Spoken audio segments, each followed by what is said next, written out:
All right, we're live, Duncan. Okay, so here's the thing, guys. Duncan and I were just having a chat, and I told him that the chat was that his idea was boring, and that what would be boring and what would be more fun is if we actually had created the kinds of videos he was talking about live or in conversation form versus like, hey, I'm Allie, and here's this really cool thing that I saw. That's exactly how I did it too. I was That's like, exactly. hey, I'm Allie. Let's talk marketing. Here's how you can improve on this flyer. So he's like, all right, then let's just do it live. I've got an hour. So yeah, call your bluff, right? Like if you're exactly. gonna call me boring, so I'm like, all right, we can do this. We're going on StreamYard, and we're doing it. We're doing it. If you're Whether gonna call me anybody boring, watches we're gonna go on and we're gonna see how boring I am. That's what we're gonna do today. Okay, so the conversation was that there was a company sent me a flyer because our house is now pending for sale, and because it's pending, companies can tell that we are in the middle of getting ready to sell our house. So I was telling Duncan is I got a letter in the mail, and so it shows up and it's on a bright purple envelope. And it's actually upside down, so you can see I had to open it from the bottom. I don't care if anybody sees my address because I'm moving anyways. So it's hand addressed to me. It has a real stamp, and then they've got the return address there. And as a marketer, I saw it and I'm like, clever girls, like, so it's called Two Chicks Moving. And I'm like, that's so smart. And I'm sure this is just the first of a whole bunch of letters that I'm probably going to be getting for all kinds of things. But kudos to them for being the first to send me a letter. And they hand wrote it, right? So when you send stuff in the mail, if it's handwritten, like, because even like my youngest pulled it out of the mailbox, they're like, what is this? You know what I mean? So it was like, this is something special and something different. But where this letter went wrong is I actually opened it. So they caught my attention. Yeah. I actually opened it, and this is what I got. This is the letter itself. So what we're going to do now is, because this is our first time, not our first time on StreamYard, but like our first time using StreamYard this way. You've been on StreamYard with me before, but in a different context. So I'm going to share my screen because I just went and quickly I was trying to take a picture here in my office. I'm like, I'll take a picture real quick so we can look at it. But there's nowhere in this office where I could take a picture and not create a major shadow in the middle of the flyer. So I had to run out to the dining room, take the picture out there, and run back in here again. So I'm going to try to share my screen, and we're going to show the letter. Also, while we're doing this, Duncan is editing the podcast. So those of you who have been waiting for the new podcast episode, sorry, that's what he's supposed to be working on today. And we got distracted. So I can share my screen like this, but then I don't know if I like it better like this or like this. That or one. Remove us completely. Oh, that one. I also created these other. I made TikTok size templates in StreamYard. You can create different templates where you can put people in different spots. So like, why are we still on Riverside? This seems great. I know, but what I don't know is whether or not it's recording on your end. Got it. Okay. And whether we can split the videos up like we were doing before. So yeah, well, I mean, it's the difference between producing after the fact and producing it live. So it would just be a matter of and like I don't, and it's also a matter of how we're going to do the clips. We would just have to be a little bit more intentional about like doing some that are vertical and clip them, and I don't know. We'll figure it out. Two-person screen share, but it's like not showing the screen that I shared. It's not asking me anything about sharing my own. I got it. I'm doing it on the fly right here. I am doing it live. I'm editing a thumbnail. I'm shirtless in this one too. Oops. Now I made it cover us. Oh Oh no. Oh no. All right, guys, this is what happens on live video when you literally plan 2 minutes before you were going to go live that you were going to go live. I can just duck. See, Uh, look, you can see me. there, I got it. Look at that. Look at that. Oh, okay. Professionals. Look it up. There we go. Okay. We could technically TikTok screenshot that little us over here. That would be interesting. That's a good idea. Okay, so this is the flyer that I got. So again, our house is in contract, so we are going to need to be moving soon. And we talk about like message to market match, right? So the best person to send a flyer for your moving company to is somebody who you know for a fact or with a lot of certainty that they're going to be moving. So if we're selling our house, then we're going to have to move out of our house. So I think on that behalf, it is like really smart marketing. It's very, very targeted. This is very different than running an ad in the local newspaper, hoping that somebody that is moving sees the ad and that a percentage of those people who see the ad are actually going to want to use your service. So, so again, really smart, money well spent as far as targeting the right market. We're exactly who they should be targeting. Where it falls apart is well, we talked a little bit about the envelope. And so, like I said, the purple envelope, one of the things that they did that I think was a mistake is they put their name at the top. So 2 Chicks Moving. It's very clear that they're a moving company. Now, if I'm not interested in hiring a moving company, I throw this right away. I never open it. If I am interested and I really need some movers, I open it. So it's not too bad in that way. Like the right people are going to open it. Do you think the qualification? Do you think the qualification is worth the people that just chuck it? Because like I'll do that on ads sometimes, right? So like you'll have a product and price up front ad, for example. It's like anybody that sees the price of the product and goes, "That's out of my price range," is just going to keep scrolling. So Sure. it's like qualifying them immediately, so you're not wasting money on. Well, in this case, obviously, they've already spent the money. Yeah. There's no learning that's happening from this. They don't know who's chucked it and who hasn't. Got it. Facebook ads, we can tell who is not interacting with the ad and who is. Yep. In this case, the only tracking they have is people who call them. Once they get a phone call, then they know who the right people were. So my fear is by kind of stating it from the outset, saying 2 Chicks Moving, like right from the outset, is those people in the middle ground that are like, I can't afford a movers. Yep. I would never be able, I don't think I could ever, afford to do something like that. So, I mean, that was my initial response was like, we don't hire movers. That's not a thing we do.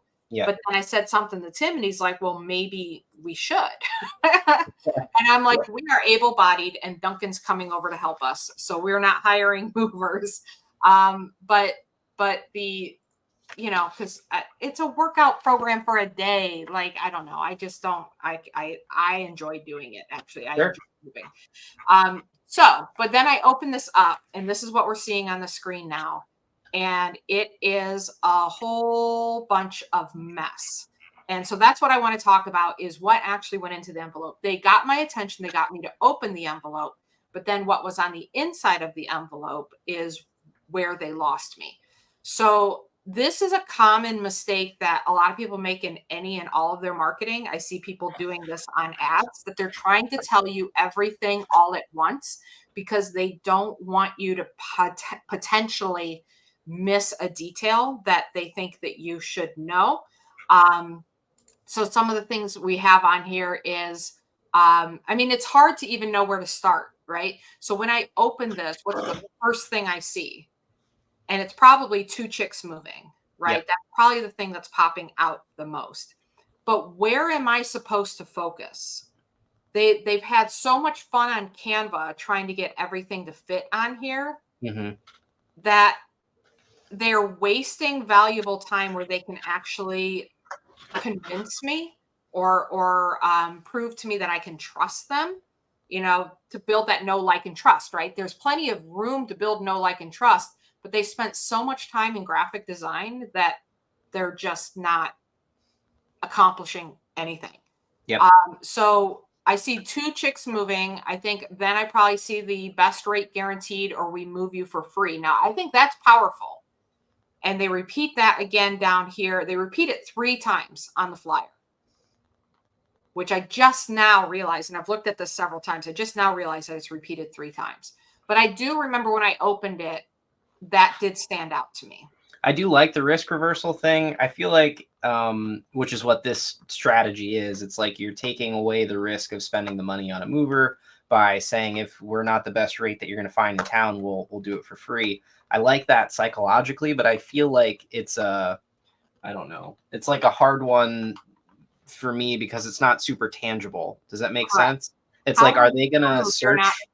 Yeah. Yeah, yeah. Are they going to search all the movers in the area to really am I going to do that as somebody who's wanting to move, like looking for the best price? Most people, it's like all purchasing decisions are emotional. Most people are going to choose based on when they're in the most vulnerable emotional state to purchase that thing. They're not going to search high and low to get the best deal. There are some people out there like that, but Right. And that might be the genius of this, right? hmm, Is that they're not going, if you tell me best rate guaranteed or remove you for free, why should I bother looking around at other rates? true. If you have that kind of confidence that you're willing to lay your, reverse the risk, Yep. lay the risk at your own feet, then that gives me a sense of confidence that at least it's not the most expensive mover, right? Yep. Would somebody maybe beat them by $10? Maybe, but at that point I'm not really worried. I'm not. That's the thing, you know. Customers aren't trying to get stuff for free usually. Hmm. They don't want you to move them for free. It's not like the Domino's pizza thing back in the day where people would try to game the system and try to get Domino's, try to get Domino's to deliver too late so that they would get the free pizza. Like, even with that, they didn't have a lot of people that were trying to game it. The Yep. vast, vast, vast majority of people just took that guarantee as saying, I'm going to get it quickly. Like, I know that it's going to be quick. Even if it's 31 minutes, I'm not mad at that because it's much quicker because back at that time, it was taking an hour to 2 hours to get your pizza. It took a long time to get your pizza. So the 30-minute thing was like, hey, we're going to spend less time than the other guys. So I like it for that reason. I do agree that it's not tangible, but at least it's something. It's more than what a lot of people would say. I think that it would have been easy to get this flyer with no kind of risk reversal, no Yep. kind of guarantee, and just be, incredibly, incredibly boring. This one's boring, but it's not incredibly boring. It could be Yeah, I really would agree with that. I mean, I think that with our understanding of like good copywriting and the things that we're trying to teach people, it's like the most valuable real estate to me is used up by things that I don't immediately care about until I want to know more about the business, if that makes sense. So like this 2 chicks moving thing right here, it's like I would make best rate guarantee to remove you for free the biggest, boldest thing yeah, about this that's page the right here. headline. Yep, Yeah, that's the that's the headline. headline. Yeah, and it's like that's really what's going to move somebody to action to call these people. And there's not a horrible, like, the rest of the copy isn't like, there's nothing really egregious about it, but like it's just missing that being the main focus right when you open it. Sure. As far as And so 2 chicks moving is essentially their headline, with best rate guaranteed being a sub headline at best. yeah, And a headline is the strongest thing. Like, when you talk to copywriters, they'll say they spend like 75% of their time on the headline. yep, This, like, no thought was put into headline. Like, just tell them our name if they hear our name. So that's a big mistake that a lot of people make, is my name is important. Put that big. Look at how many times they've done it too. So they've got their name on the top, they've got their name on the bottom, they've repeated the subhead 3 times, and then they've got the phone number twice, and the phone number really big here at the bottom. The mm, phone number does belong at the bottom, I believe, because that's what you need to now take action, right? The call to action is to call us. yep, But no there's no reason, they're not making a case for me to call them. Yep. other than best rate guaranteed or we move you for free. Like if you want to just live and die off of that, then just have like in gigantor letters, best rate guarantee or we move you for free. Call today for a quote, 239-977-2097. And then real small under that, Two Chicks Moving Company. Like I'd be happy with that because that's, hey, Yep. I feel like that is strong where this is putting so much in there, it makes the offer weak. It waters it down. Yeah. And there's I don't know your thought process, like going through the elements of this page, but I just Oh, I'm noticed. ready to go through the elements of the page. Okay. Well, I just, I this is my first time really reading it. And like, they have that $49 off your next move thing here too, which is like, there's just so much. There's so much here, and it's like they're trying. They're trying, and they have a lot of the right ideas. They're just not put together in the right way. It's like, $49 off my next move isn't a great offer, but it's like they have the idea of an offer in their head. I don't think they needed a second one. I don't think they need that additional $49 off your next move. I agree. It's like, is it the best rate? If it's already the best rate, why are you giving me another $49 off? Yeah. And then you've got right next to, first of all, that is in white text on a light gray background. Yeah. You can barely even read it. Yeah, I was squinting just to even be able to read it when it was zoomed out. I was like, what does that even say? Yeah, it's no better in person. Yeah. And then next to it, it says, call today for a free estimate. And then they've got their website. Yeah. So if the call to action is to call today, then that's where your phone number goes underneath call today, then the phone number. Yeah. And then they've got locally owned and operated. Pretty much nobody cares. Like nobody cares that you're locally owned and operated. If they do, that's a side point, and that's something I would put all the way at the bottom. So call today for a free estimate should be like bigger letters. I mean, it's hard for me to say where on this page it should be because most of this stuff shouldn't even be here. Yeah. And so call today for a free estimate, and the phone number should be near the bottom here in much bigger letters, just so that you've got the call to action is big, and the way to call that's perfectly fine to have that phone number bigger. It just belongs at the bottom. Yep. Then we have, there's so much going on. It's hard to even know where to start. Yep. We have Google reviews. So I think that saying that you got 5-star Google reviews is fine. But they're so small, like in person, it's hard to read it. So I haven't actually read these yet. This company is truly a 5-star. From the first meeting and estimate actually came in under, to the communications, to the actual moves.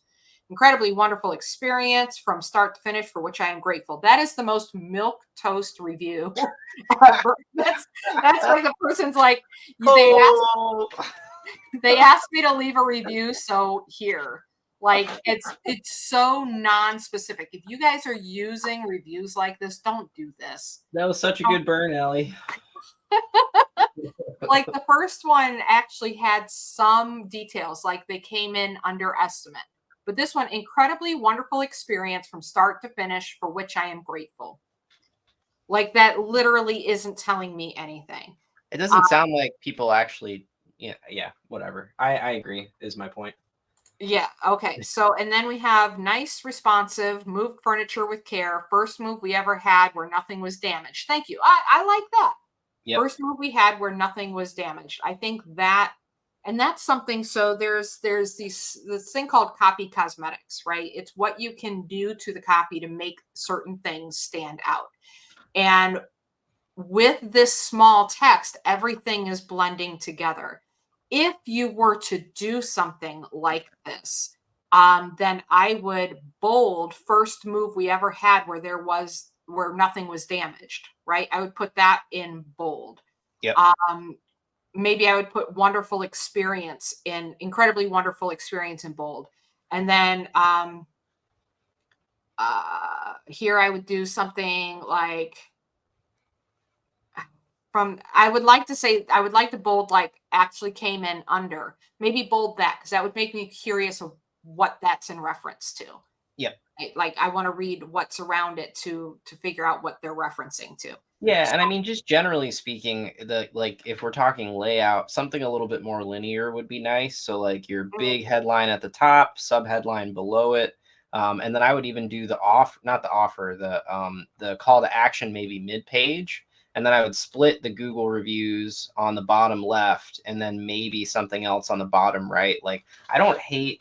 Um, I don't. I've even seen some people use, that second offer that we're not crazy about, mhm. the $49 off thing. I've seen people do that, and they say if you call us before this date, get this Yeah, added thing, and it's like an upsell, right? It's like an upsell in a sales funnel online. So that would be like a coupon almost in the bottom right corner. To yeah. We'll me, we'll throw in the moving pads for free, beautiful. or we'll Yep. give Yep. you 20 free moving boxes or Yeah. something like that. No, Exactly. I totally agree with that. There is no there is no urgency to this Yep. offer. Hmm. Now, they maybe they're avoiding urgency because they don't know when I'm actually going to be moving. But if I'm pending, they should assume that I'm moving within 30 to 60 days. Yep. You can say specifically, um, um, secure your. It could be something like secure your date in the next 2 weeks, and we'll throw in. You know what I'm saying? How Yeah. am I trying to say that? Like Yeah. secure your date, like this is the day you're moving. We want to make sure we're available for you. We're booking up fast. Yep. Put We your want put to your know move we out don't date lose on the out. calendar and get Yes, XYZ. Yeah. I don't know exactly. exactly what that XYZ would be, but it's like Right. you Yeah, offer them let them something figure it else. out. They're a moving company. They can figure out what they can give away for free. Yes. But yeah, I think that's really, really smart to have some urgency on there. Hmm. Other thing is, let's see, I haven't even read like a lot of this I haven't read because it's so much. And I don't mind because you were saying like maybe Google's on the Google review stuff on the left. And then I don't even mind like the website and social media. Some people do like to check them out first. You know Yeah. what I mean? Like, okay, let's see what are they actually about. And this is where we talk about like the know, like, and trust. I may want to go on there and see if they have videos of Yeah. who there could be people saying, I don't believe that two chicks could actually move my stuff. You know what I mean? And so just by seeing them and maybe seeing them do some moving and having that video element, I think it's fair to have that information there and allow people to go on the website, go on social media. Yep. Now, so I think that's fine. This one says, with two chicks moving, you can have a true stress free experience knowing that your home, belongings, and family will be taken care of. We are your luxury movers. This is twice I've seen luxury movers. Yep. Are you the best guaranteed rate in town or are you a luxury mover? To me, Yeah. that is very, To quote Allie, I hate that. I I hate that. luxury mover, I hate it. I Don't hate it. put that Don't do unless you are. that. Unless you are. Like you can be a luxury mover, but I wouldn't be I probably wouldn't be doing direct mail to get clients. I mean, maybe, but it's a very different approach, a very different market when you're trying to market to the luxury market. And I wouldn't be using things that make it seem like the best value. Like you said, it's like, Yeah. are you the best value or are you high-end luxury? You got to pick your lane and Yep. then speak to those people, or else you get this weird mixed message thing here. Luxury to me says high-end and expensive. And it's Yep. like, I see it on here multiple times and like I White would. glove service. Yeah. Yeah, exactly. Yep, yep, yep. So yeah, I agree. And how am I getting luxury service for the best rate in town plus $49 off? Yeah, Yeah. it's a very much a message mishmash. Is it a mishmash? Mishmatch. I don't Mish, know. I think there's mishmash and then mismatch. what was the first one you said? We're copywriters. There's a mismatch, but I also think there's mishmash. We should just clip this part for TikTok. This is good content. Gold right here. This is content gold, guys. We are professionals. Mishmash. All right. Mix. So yeah, these lines could just not be there. Yep. so here's something that if we're going to nitpick copy, with two chicks moving, you can have a true stress-free experience. What I don't like about that is it's just not specific. It is mamby-pamby language. It's Milk just toast. milk toast. It is milk toast, boring language. Tell me the things that could stress me out in a move, and then tell me how you're going to fix it. Even words like true stress-free experience, like that's such kind of a cliche, buzzwordy, professional way to say something. Instead of saying experience, say move, Yep. right? So you can have a true, or so that you can move into your new home without all the added stress, etc., of packing and moving and and where you're, twisting the knife. Allow them to imagine, because I'm selling my house. For me, the most exciting thing about selling my house is I'm about to go into a new house.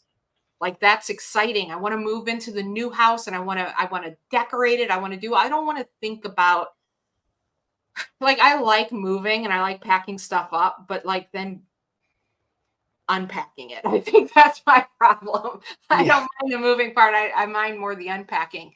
And do they offer that service? Do they pack? Do they unpack? I don't know any of that. Not yet, at least. Mm. Um, I think that and you can let me know how you feel about this. I'll let you know. I'll let I you know hate how it. I really think. So I tend to, so like moving is stressful, and like they know that.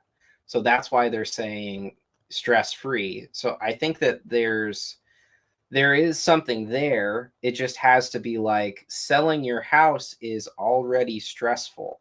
Don't, you know what I mean? Like There don't, needs to be a narrative to it. Instead of yeah. saying stress free is just a buzzword. Anybody Yes. and everybody can say stress free.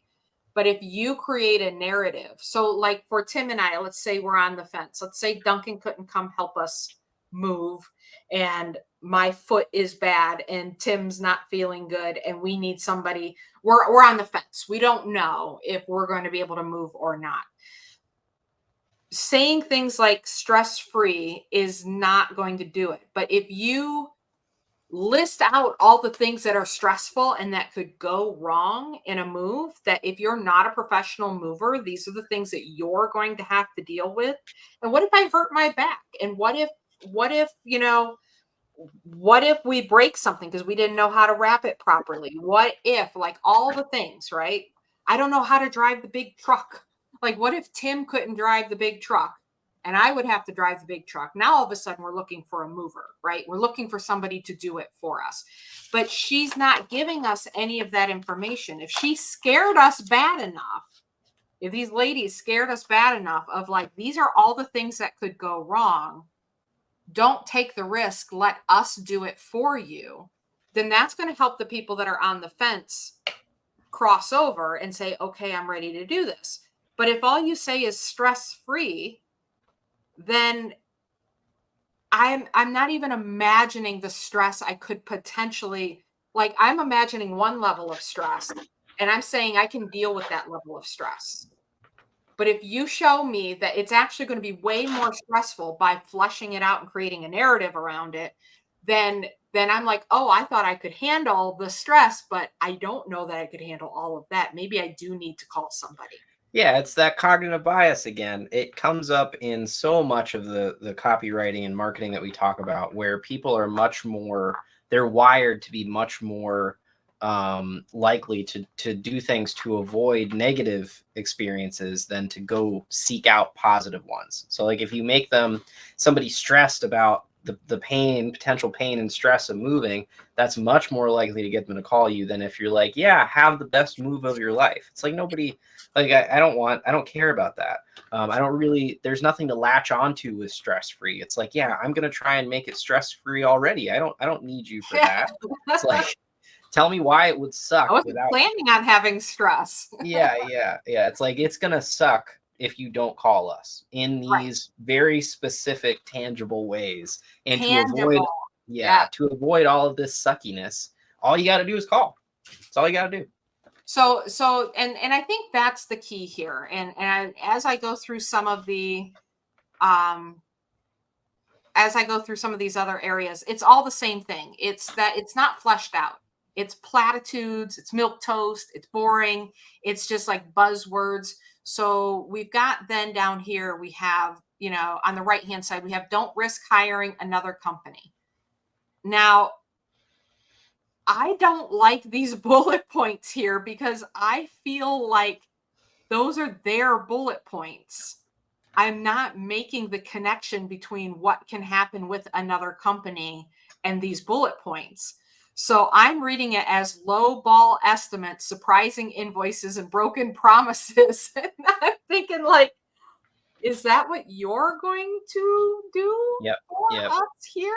Yeah, it's the thing. I feel like what happened here was, like you said, they're in Canva or whatever graphic design software, and it happens to a lot of people where they have a layout and they're like, okay, the layout looks good, and then they start deleting things and putting in their own stuff. Like, okay, I think this should go here, this should go here. Then they're like, oh man, we have this empty space. Like, what do we put in this square? Like, I don't know, maybe we should tell them about why other people are bad and they should go with us. And it's like, well, we only have a certain amount of space in here, so we can't write, with other companies you'll get lowball estimates and surprising invoices and broken promises, but with us you'll get blah blah blah. It's like they don't really have the room, or they don't feel like they have the room to do that there, which they if you definitely again have the room. They Yeah. definitely have. They just put a bunch of junk in that room. Yeah. So Yeah. when we're done like tearing this apart, I want to say how I would do it. Yeah. But then here on the left hand side, and also like low ball estimates, the cheap people are looking for low ball estimates. And also, didn't you just say you have the best rate guaranteed? But now you're telling me somebody else is going to give me a low ball estimate. The old bait and Think, switch. they think low ball is a bad thing. The consumer thinks low ball is I got a really great deal, right? So these guys quoted me, like $2,000, and this guy lowballed them at 1,200. As the consumer, I don't see what's wrong with that. I see moving as a commodity, and I can either pay more for it or pay less for it. And so why wouldn't I go with another company that's going to give me a lower rate? Yep. And also, how am I going to get lowballed if you have the best rate in town? So Yep. Then we have on the left-hand side, two chicks moving, more accurate estimates. What?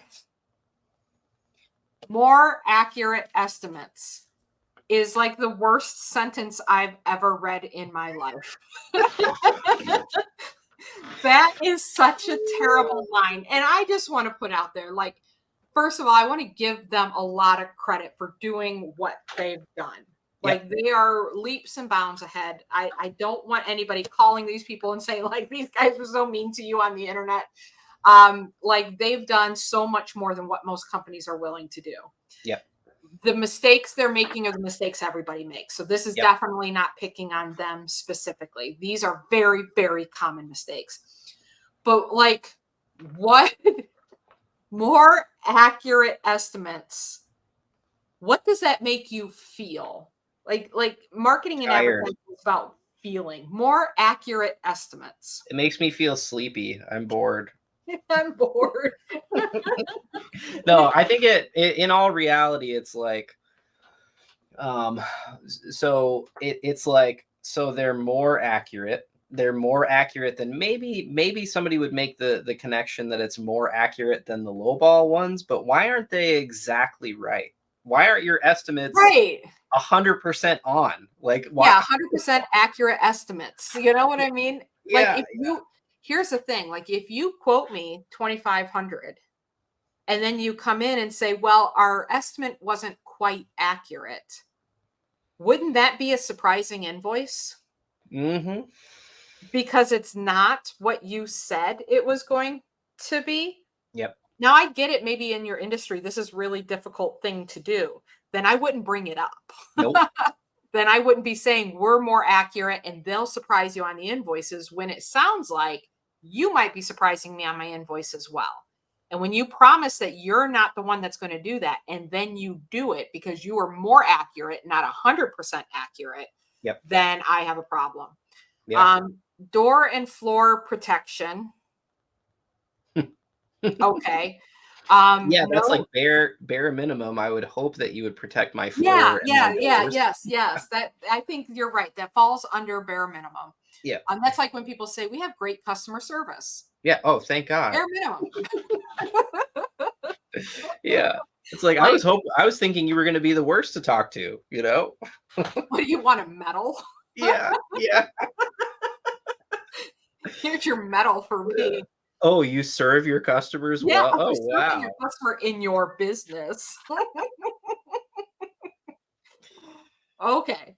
No final invoice surprises. No final invoice surprises. See, this is where I feel like you're getting in some tricky language here, two chicks. Yep. Because the other one says surprising invoices are bad, and I'm getting no final invoice surprise, but you also can't give me an accurate estimate. So these are conversations customers are going to have in their brain if they're Yep. reading all of this. Yep. Furniture properly wrapped and protected. Again, that's like Bare minimum. bare minimum. That's what I would assume would come from. Now, if you're going to talk about that kind of stuff, again, narrative.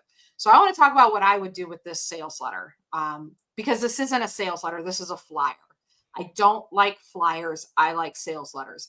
I would write this entire thing like a letter. It should look like a letter. It should look like a sales letter. It should have the headline at the top, and then it should be old school written letter with narrative, where you're going to talk about all of the things that we just talked about here, and you're going to put it into a narrative form. So we're going to have the best rate guaranteed, or we move you free. Then everything else, local and long distance within Florida, the reviews, the locally owned and operated, call today. Well, call today for a free estimate, and the phone number are going to go near the bottom.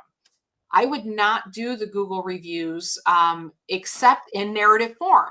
So this is where I go old school Mike McGroarty, and I say, we get folksy, right? Like, man, we really love our customers. Like Margot. Margot had like a really difficult move. She had stuff upstairs that, she didn't think that we were even going to be able to get it down the stairs. But we did it. And she left us a 5-star review online saying that not only did we do a fantastic job, but we came in under budget. That's what we love to do. We love to overserve our customers and solve their biggest moving pains every single day. And that gets us super excited, right? So we're creating know, like, and trust through storytelling. We're taking what could be maybe 10 different Facebook posts, and we're putting them together in a cohesive narrative on a sales page. And people say, well, nobody's going to read that. They do. They do. If you do sub headlines, if you do that copy cosmetics, like I talked about, where you're breaking up paragraphs, you're bolding certain things, maybe using a couple of pictures, you, rather than, clip art of two ladies that we have here, we could have, you and your partner and your customer all thumbs upping in front of the truck full of stuff behind you. Use that as an image, and don't say another satisfied customer, but say like, as a sub. So the caption on a photo is like the second highest read copy on a print page like this. So the headline will be number 1, caption on the photo will be number 2. So you could say something like, Margot had big, heavy. I would say something like, yeah, Margot's furniture was big and heavy, and she had more than what we thought she would, but we moved it faster and under budget, or something like that. So you're going, let me just to clarify, you're going headline, best rate guaranteed, or we move you for free. What's the next part? I don't know what the so I don't know what the intro. It would be some sort of. Are you going straight into the letter? I would, yeah. Okay. Yeah, I would have headline, sub headline, which you'd have to work on letters.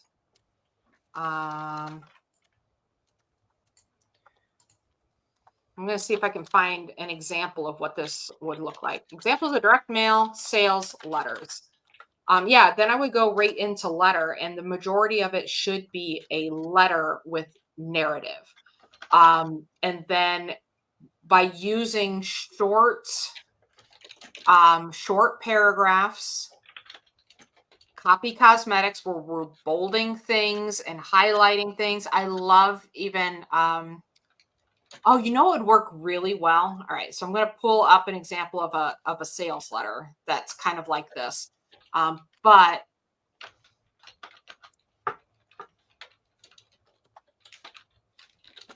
I would love this even more. This would really catch everybody's attention.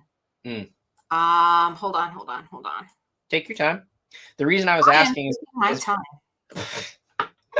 Don't tell me to take my time, Duncan. I sassy today. My goodness.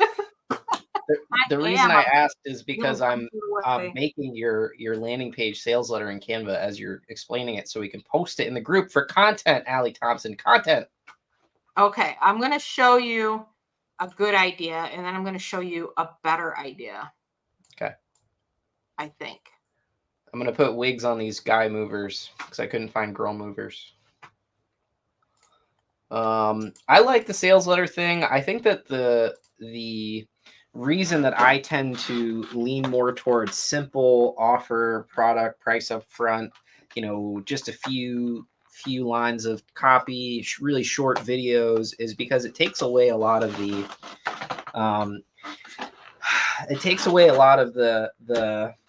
difficult psychological part of copywriting that takes a while to learn. But it also takes away a lot of the power, right? Like the power in copywriting to me is like you grab them with the headline and then you suck them in and you make them feel something. Yeah. It's like as they're reading it, they're feeling the thing that you're trying to get them to feel, so that by the time they get to the bottom, they're primed and ready to call, or whatever the call to action is. It's like you can take somebody from being like completely unaware that they need a mover to like, oh, let's open this thing, and they read it like, oh wow, that's a pretty good deal, to by the end of the time that they read your copy, they are so worried about throwing their back out and like breaking all their stuff that they're like, I need to call 2 chicks right now. And that's not an exaggeration. It's like you will get them to the point that they are in the emotional state that they are ready to purchase from you on a single sheet of paper. That's like the power that we're talking about here. Yeah. And it is a trickier thing to get that far. So here's so that's a really good point. It is definitely takes more skill to write the sales letter that I'm talking about, and like what I'm going to show you here. But what I would do is I would test, because I remember I said at the beginning, best rate guaranteed, or we move you for free. Call today for a free quote. And then the phone number, and maybe real small on the bottom, just like a website and whatever, if they need to see you somewhere else, or maybe a little QR code there where they can scan it. Takes you to a QR code or something.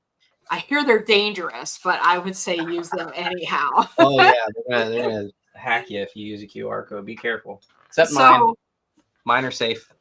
So I would test that, and if this is a small enough company and that test works, I feel like that's going to work better than this, right? So that is going to work better than this. So I would test that against this. Which one works better? If that one works better, use that.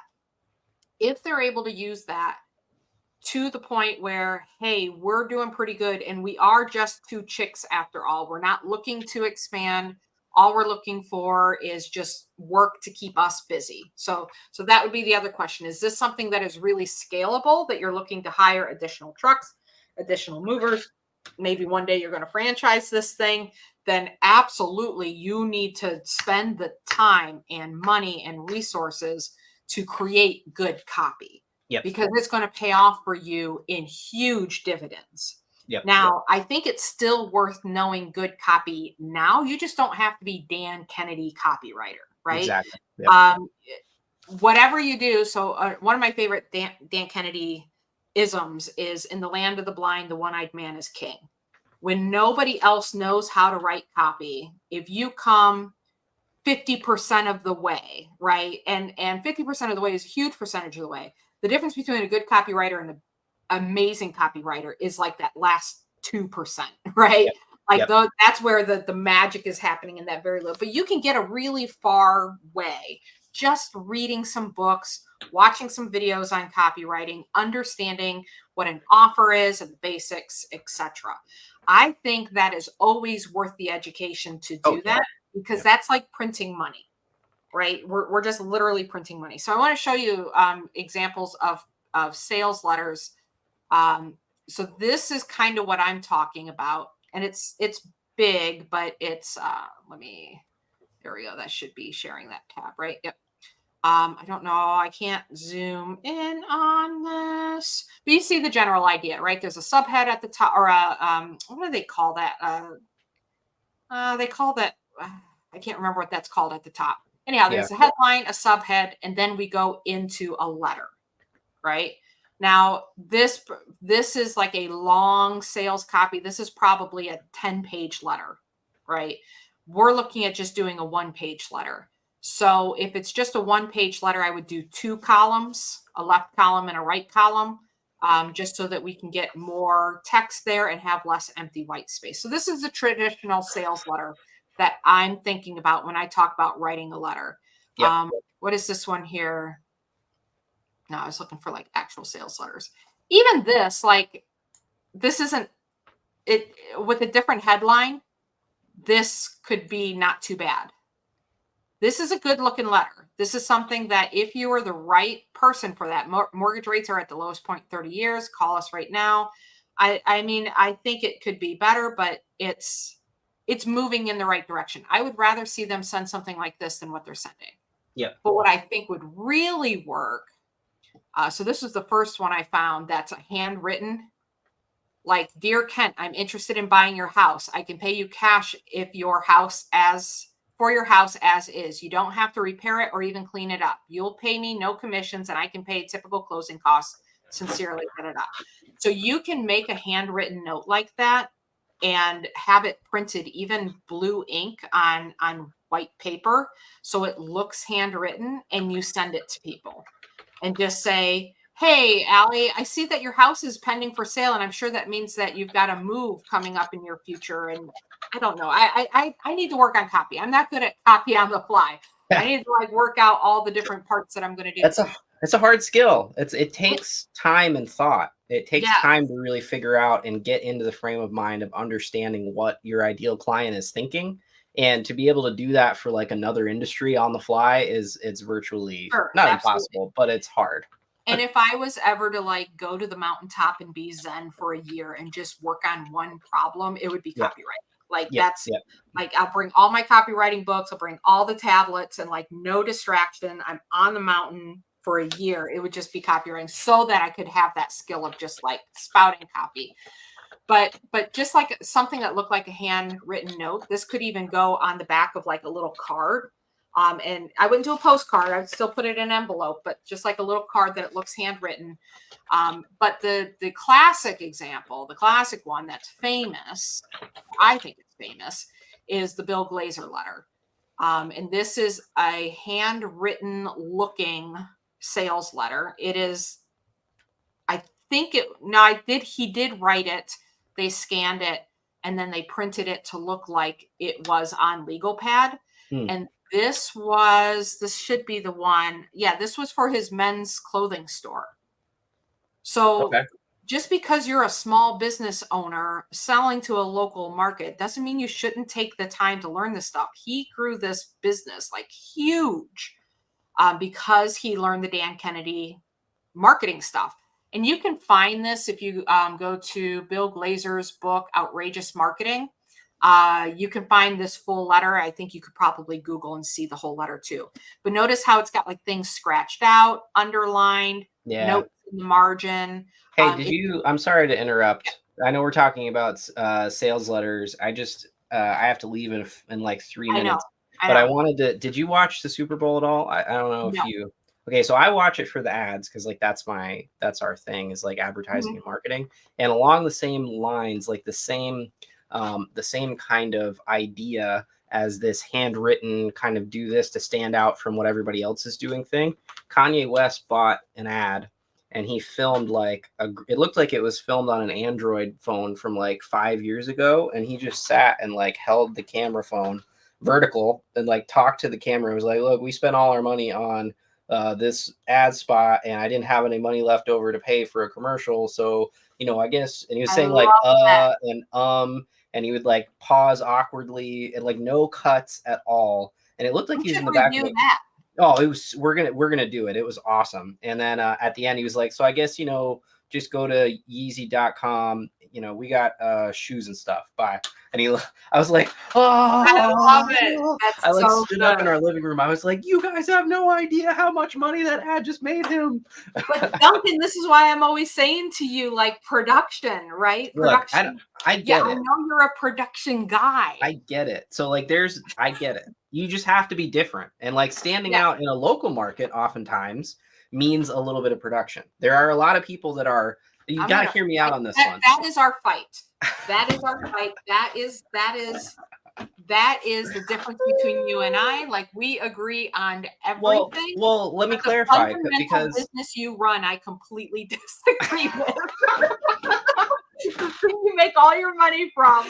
Everything you're doing is wrong. So, hear me out. So like production is too broad of a term on purpose. Okay. So like you have pre-production, production, post-production. I'm not saying that the lights and camera has to be impeccable and beautiful. That's not the full picture, right? It's like, maybe it's pre-production. Maybe somebody doesn't do video because they don't have video ideas and they don't know what to say. So there needs to be production value in it somewhere. What we're talking about when we tell people how to come up with video ideas and stuff is pre-production, right? And then there's post-production, right? There's like all this stuff that goes into it, whether it's like production on the back end, like before you do the video or during or after. I think just a little bit helps you stand out. Most people aren't doing any, or they're doing way too much.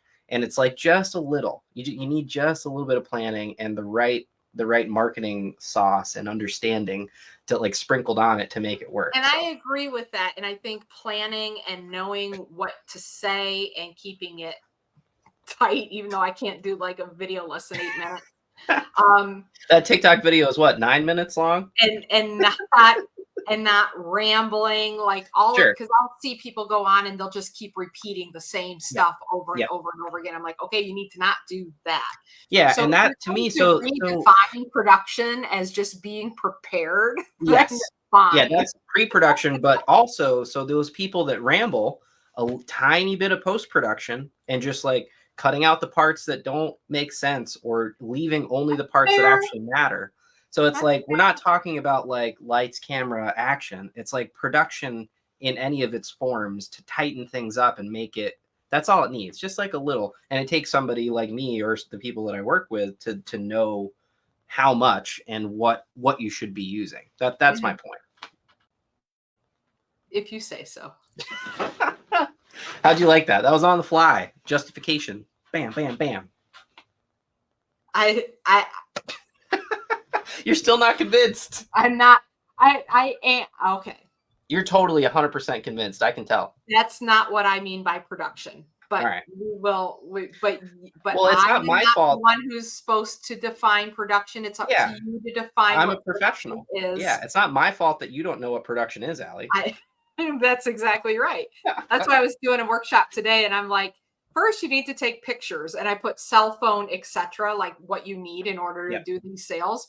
And I'm like, I don't know, a cell phone, because nobody has cameras anymore. It's like Duncan. Like nobody has cameras. I have 3 cameras in like my eye line right now. I know. And you told me if I want better video that I have to get a camera. And I guess I'm just going to live with bad video because I'm just not going to do it. I don't think it's bad. I will upgrade my webcam, and that is as far as I will possibly go. There's nothing wrong with your video. Your video is not bad. It was like, how do I get better video was the question.